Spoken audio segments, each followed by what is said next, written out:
Welcome or welcome back to my booktube channel, Goddess of Gore.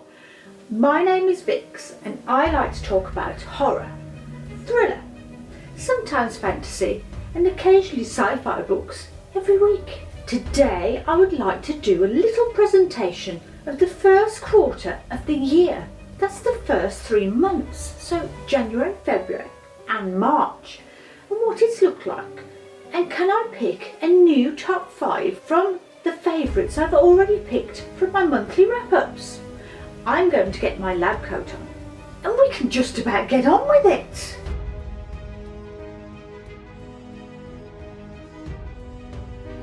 So, I have been working very hard making pie charts for this little presentation, and hopefully it will all make sense and be nice and quick. I will make a note here that I haven't made any charts for the author's gender or non-gender, nor do I have the colour of their skin.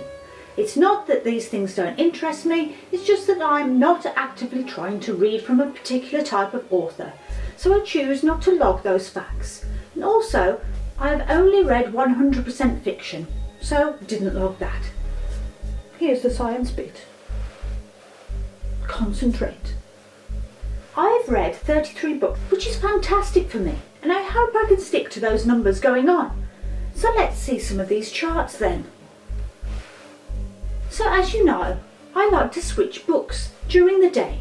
So I read 12 physical, 11 digital and 10 via audio. So that all looks pretty even. And of those I own 9, was also given 9 by NetGalley, and I borrowed 15 from my library. I'm very pleased with all this so far. But I do own so many books, I should get reading those too. So next we can look at the intended age group of the reader.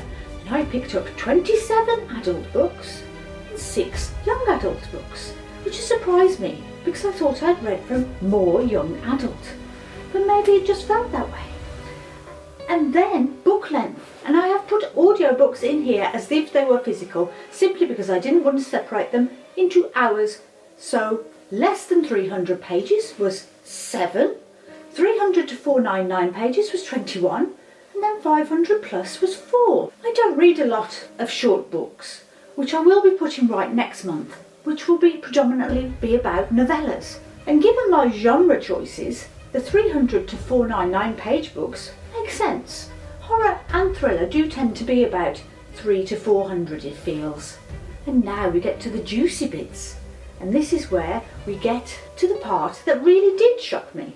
Publishing year. I pride myself on reading older books, and I'm not making excuses here, but I think being a member of NetGalley and watching a lot of booktubers may be the reason to these statistics. But look at those years.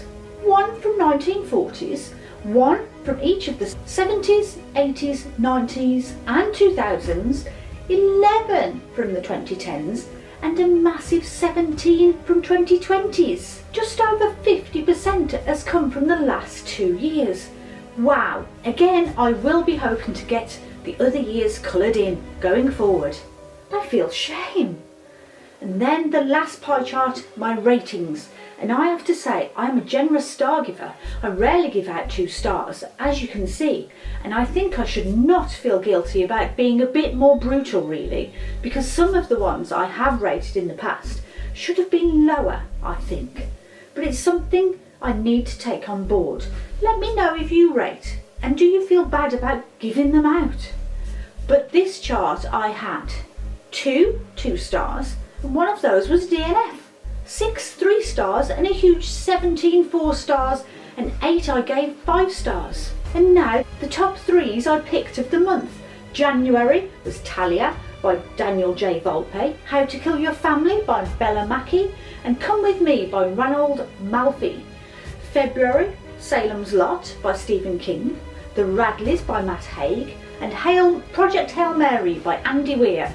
March was Junk by Melvin Burgess, Apt Pupil by Stephen King, and 7 Deaths of an Empire by G.R. Matthews. So, as I said, I couldn't pick a quarterly top 3, so I'll pick 5.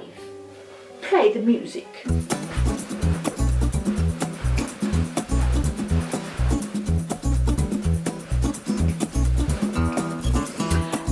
5 is the Radleys by Matt Haig. 4 is Junk by Melvin Burgess. And then I've just cheated because I couldn't separate them. And that's first place for Talia, Project Hail Mary, 7 Deaths of an Empire. That's it. That was short and sweet, just like me. Thank you so much for joining me and my little nerdy pie chart presentation. Honestly, the hardest part was picking the colour schemes. It's been so interesting to see other booktubers release their own statistics, and I couldn't resist doing mine. Storygraph do these charts ready-made if you're interested in checking your own stats out at a glance. But I don't log more than my read books on it, and then I rate properly still on Goodreads. So hopefully these statistics will be plotted out on a graph paper, folded up nicely into a fortune teller, and I'll be able to contact an evil spirit later. But until then, don't forget to send a text to a loved one today. They might need to hear from you. Until next time, bye bye.